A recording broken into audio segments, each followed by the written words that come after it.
We are racing for the transition of the Fan Hockey Show to the Real Kipper and Bourne Show. This is our Leaf Hour edition coming to you for the next 2 hours.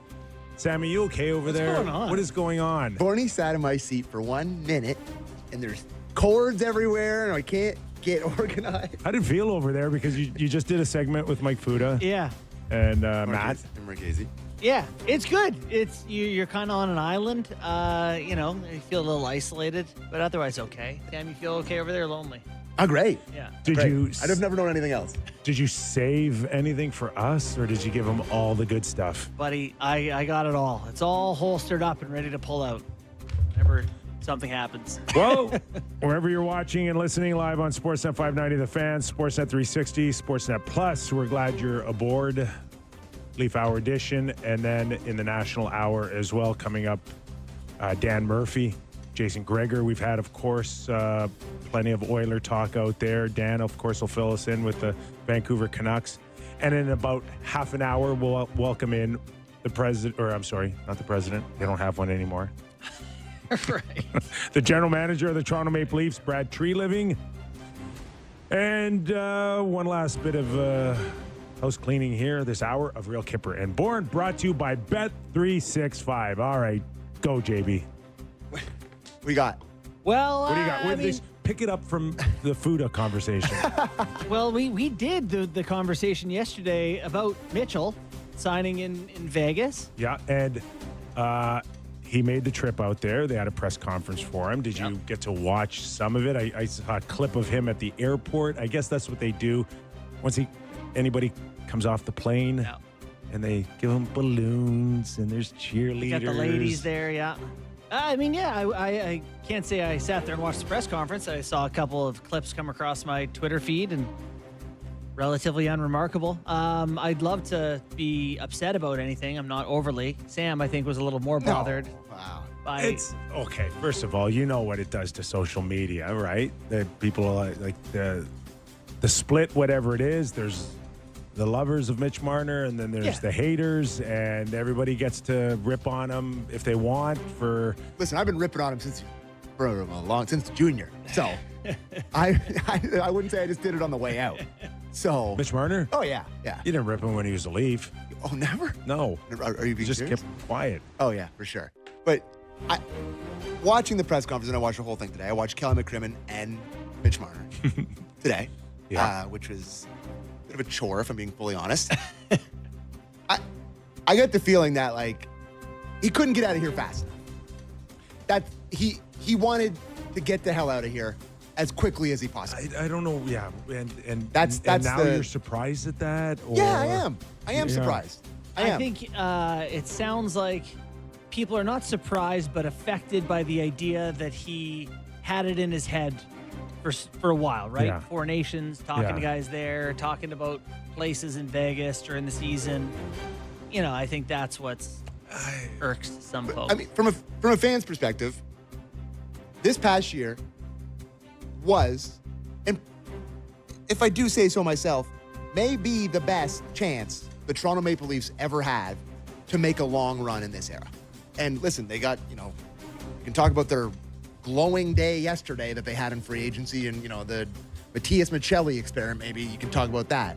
But, like, to have the leading scorer of the Toronto Maple Leafs talking about it at a press conference now, being like, I was talking to Stoney and talking to Hiller, and, they said Vegas was great. And it's like, it's hard to not be like, he was dreaming of Sam, Vegas since the it's puck dropped just after he got back. Reality. No, it's just, Sam, Okay. free agency in professional sports has been around now for 50 years. 100%. I get that. Everybody moves. Everybody. Why is this any different? Why can't he be like everybody else and just pack up, play the last year of his deal, and move? Why? Why? The problem, I think, is that they don't feel like he was fully committed to the team he was on. He had a career year at 102 points. Yeah. Career year. Imagine how good he'd been if he was bought in. 130? Maybe. 140? Sure. I'm not saying that he wasn't bought in. That's not the conversation I'm having here. But, it's human nature. in those playoff games, like, he was good in Game 6 when he set up Matthews for that goal. But as soon as it starts to go bad, Game 5, Game 7, he's like, I'm starting to think about other things. It's like it's close to the end. It's just human nature. And it just hurts my soul that the guy from the area, the guy that's played in the OHL, didn't want to stay with this team, and he'd rather go play for the glitz and glam in Vegas. Why do you want that more than this? That's it in a nutshell. Why do you want that more than this? No different than anyone else. You ask an Islander fan right now for Tavares, it's like it happened yesterday. They are still pissed. For sure. And that was 7 years ago. And I think both parties are entitled to that frustration. It's just natural, but get it off your chest. Go to social media. Oh, I did. Everybody can rip on him, and then eventually you have to move on because there's going to be a next one here. Yeah, you just said they didn't move on Long Island. It's not going to be like that people move on.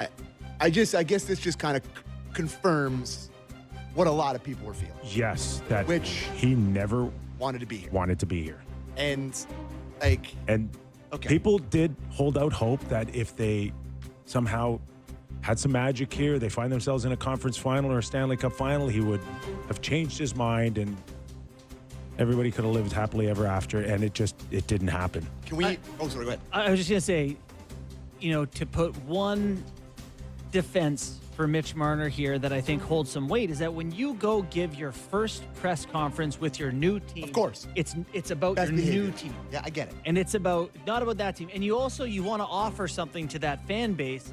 The way that like Pizzetta put out some pictures of himself in Leafs jerseys or Tavares pajamas. No, but I mean that kind of stuff that he grew up like. My point is, people want to say, "Hey, I'm connected to this team," and they want to start connecting new fans. So for Mitch to start being like, "I've heard great things. People say the area is awesome." You want the new fans to be like, "Okay, this kid is, he likes what we are." Yeah, just to have him hanging out with all the players and the wives of the Four Nations, dream about playing in Vegas during the most important season of Toronto Maple Leafs hockey in my life, it does rub me the wrong way. Okay, sorry. That's fair. It's like, we talked about it with Stoner, and we talked about it with Hiller. It's like they're on nickname basis. You're not naive to think that it doesn't happen. You just don't want to hear it publicly. I think that's probably bang on, for sure. Okay. Yeah. I do. I get that. You're a super fan. I am. And there's a lot of super fans of this team. Yeah. In fact, maybe the most super fans of this team. Perhaps. Just played the clip 2, and I have a question off the back of this. Mitch Marner, clip 2 on his time in Toronto.